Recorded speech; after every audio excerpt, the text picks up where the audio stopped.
القرآن الكريم. أعوذ بالله من الشيطان الرجيم. بسم الله الرحمن الرحيم. يا أيها الذين آمنوا اتقوا الله وقولوا قولا سديدا يصلح لكم أعمالكم ويغفر لكم ذنوبكم ومن يطع الله ورسوله فقد فاز فوزا عظيما. وقال تعالى يا أيها الذين آمنوا اتقوا الله حق تقاته ولا تموتن إلا وأنتم مسلمون. Ma'asyiral muslimin rahimakumullah. Sejak hari Arafah kita disunahkan mengumandangkan takbir, tahlil, tahmid secara terus menerus, baik di rumah, di musala, di masjid dan di tempat-tempat lain. Dari seluruh penjuru bumi terdengar Allahu Akbar, yang berarti Allah Maha Besar, disusul dengan bacaan tahlil La ilaha illallah, tiada Tuhan yang patut disembah kecuali hanya Allah, dan ditutup dengan walillahil hamd, hanya bagi Allah segala puja dan puji. Peristiwa hari raya kurban atau Idul Adha mengingatkan kita tentang sirah Nabi Ibrahim alaihissalam, bagaimana beliau Nabi Ibrahim ikhlas atas perintah Tuhannya, meninggalkan apa yang memang bukan miliknya, memberikan apa yang memang bukan miliknya, dan benar-benar merasa tidak memiliki apapun, sebagaimana diri kita sendiri yang pada hakikatnya adalah milik Allah Subhanahu wa taala. Suatu hari Siti Hajar protes mengapa suaminya yakni Nabi Ibrahim alaihissalam meninggalkan dia dan anaknya yang masih kecil di padang pasir yang tidak bertuan dan tandus. Sebagaimana umum, Siti Hajar bisa menduga bahwa ini akibat kecemburuan Siti Sarah, istri pertama Nabi Ibrahim yang belum juga memberinya keturunan. Hajar mengejar Nabi Ibrahim alaihissalam dan berteriak, "Mengapa engkau tega meninggalkan kami di sini? Bagaimana kami bisa bertahan hidup?" Nabi Ibrahim alaihissalam terus melangkah, meninggalkan keduanya tanpa menoleh, tanpa melihat air mata yang mengalir di pipi Siti Hajar. Sungguh berkecamuk perasaan Siti Hajar yang bimbang antara pengabdian dan pembiaran. Siti Hajar masih terus mengejar sambil menggendong Ismail kecil. Kali ini dia setengah menjerit, "Apakah ini perintah Tuhanmu?" Nabi Ibrahim sang Khalilullah berhenti melangkah. Dunia seolah berhenti berputar. Malaikat yang menyaksikan peristiwa itu pun turut berdiam menanti jawaban Ibrahim alaihissalam. Angin seolah berhenti mendesir. Pertanyaan atau lebih tepatnya gugatan Siti Hajar membuat suaminya sang Khalilullah menghentikan langkah dan terdiam. Nabi Ibrahim membalik tegas dan berhenti. Iya, Siti Hajar berhenti mengejar dan terdiam. Lalu meluncurlah kata-kata yang mengikatkan suaminya, "Jikalau ini perintah Tuhanmu, pergilah, tinggalkan kami di sini. Jangan khawatir, Tuhan akan menjaga kami." Ibrahim pun akhirnya beranjak pergi. Itulah ketaatan. Ketaatan adalah wujud sebuah keyakinan yang mutlak pada Sang Maha Mutlak. Ketaatan adalah engkau sanggup berlari melawan dan mengejar, namun engkau patuh dan tunduk. Dalam kitab Mishkatul Anwar disebutkan bahwa Nabi Ibrahim memiliki kekayaan 1000 ekor domba, 350 dan 100 ekor unta. Riwayat lain mengatakan kekayaan Nabi Ibrahim mencapai 12.000 ekor ternak, suatu jumlah yang menurut orang di zamannya ada orang miliarder. Ketika pada suatu hari Ibrahim ditanya oleh seseorang, milik siapakah ternak sebanyak ini? Maka Nabi Ibrahim alaihissalam menjawab, kepunyaan Allah, tapi kini masih milikku. Sewaktu-waktu bila Allah menghendaki aku serahkan semua. Jangankan cuma ternak, bila Allah meminta anak kesayanganku Ismail, niscaya akan aku serahkan juga.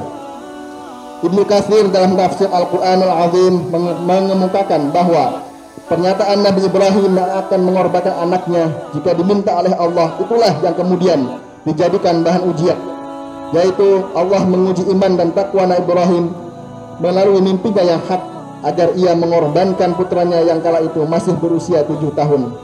Anak yang elok rupawan, sehat, lagi cekatan ini supaya dikorbankan dan disembelih dengan menggunakan tangannya sendiri. Peristiwa spektakuler ini dinyatakan dalam Al-Quran. A'udzu billahi minasyaitonir rajim. Bismillahirrahmanirrahim.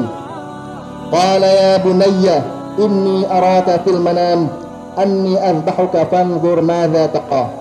Qala ya abati if'al ma tu'mar satajiduni insyaallahu minas sabirin. Artinya, Ibrahim berkata, hai anakku, sesungguhnya aku melihat dalam mimpi bahwa aku menyembelihmu, maka pikirkanlah apa pendapatmu. Ismail menjawab, wahai bapakku, kerjakanlah apa yang diperintahkan kepadamu. Insya Allah engkau akan mendapatiku termasuk orang-orang yang sabar. Quran Surah As-Saffat ayat 102. Ketika keduanya siap untuk melaksanakan perintah Allah, iblis datang menggoda sang ayah, sang anak, dan sang ibu silih berganti. Akan tetapi Nabi Ibrahim, Siti Hajar, dan Nabi Ismail tidak tergoyahkan oleh bujuk rayuan iblis yang menggoda akan membatalkan niatnya. Mereka tidak terpengaruh sedikit pun untuk mengurungkan niatnya dari melaksanakan perintah Allah. Nabi Ibrahim melempar iblis dengan batu, mengusirnya pergi, dan ini kemudian menjadi salah satu rangkaian ibadah haji, yaitu melempar jumrah. Ma'asyiral muslimin rahimakumullah. Ketika sang ayah belum juga mengayunkan pisau di leher putranya Ismail, mengira ayahnya ragu, ia melepaskan tali pengikat tangannya agar tidak muncul suatu kesan dalam sejarah bahwa sang anak menurut dibaringkan karena dipaksa. Ismail meminta ayahnya mengayunkan pisau sambil berpaling supaya tidak melihat wajahnya. Nabi Ibrahim memantapkan niatnya. Nabi Ismail pasrah ikhlas seperti ayahnya yang telah tawakal. Sedetik setelah pisau nyaris digerahkan, tiba-tiba Allah berseru dengan firman-Nya untuk tidak melanjutkan. Allah telah meridhai keduanya. Sebagai imbalan keikhlasan mereka, Allah mencukupkan dengan penyembelihan seekor kambing sebagai kurban, sebagaimana diterangkan dalam Al-Quran Surah As-Saffat ayat 107 sampai dengan 110. A'udzu billahi minasyaitonir rajim. Bismillahirrahmanirrahim. Wa fadainahu bi dzibhin 'adzim wa tarakna 'alaihi fil akhirin. Salamun 'ala Ibrahim. Kadzalika najzil muhsinin. Artinya, dan kami tebus anak itu dengan seekor sembelihan yang besar. Kami abadikan untuk Ibrahim pujian yang baik di kalangan orang-orang yang datang kemudian, yaitu kesejahteraan semoga dilimpahkan kepada Ibrahim. Demikianlah kami memberi balasan kepada orang-orang yang berbuat baik. Menyaksikan peristiwa tersebut yang tidak ada bandingannya dalam sejarah umat manusia itu, malaikat Jibril kagum seraya terlontar darinya suatu ungkapan, Allahu Akbar, Allahu Akbar, Allahu Akbar. Nabi Ibrahim menjawab, La ilaha illallah, Allahu Akbar. Yang kemudian disambung oleh Nabi Ismail, Allahu Akbar, walillahil hamd. Ma'asyiral muslimin rahimakumullah. Inilah sejarah pertama berkurban di hari raya kurban yang kita peringati pada pagi hari ini. Peristiwa ini menjadikan Ibrahim alaihissalam seorang nabi dan rasul yang besar dan mempunyai arti yang besar.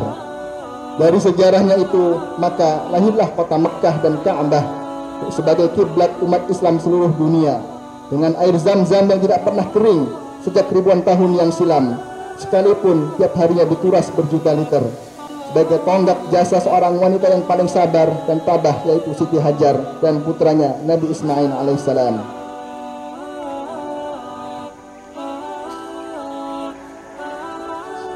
Ma'asyiral muslimin rahimakumullah, pengorbanan untuk kepentingan orang banyak tidaklah mudah. Berjuang dalam rangka mensejahterakan umat memang memerlukan keterlibatan semua pihak. Hanya orang-orang yang bertakwalah yang sanggup melaksanakannya. Semoga perayaan Idul Adha kali ini mampu mengubah kita untuk rela berkorban demi kepentingan agama, bangsa dan negara. Amin amin ya rabbal alamin. A'udzu billahi minasyaitonir rajim. Bismillahirrahmanirrahim. Inna a'tainakal kautsar fasalli lirabbika wanhar inna syani'aka huwal abtar. Barakallahu li wa lakum fil Qur'anil azim wa nafa'ani wa iyyakum bima fihi min ayati wa dzikril hakim wa taqabbalallahu minni wa minkum tilawatahu innahu huwas samiul alim. Aqulu qawli hadza fa astaghfirullahal azim innahu huwal ghafurur rahim.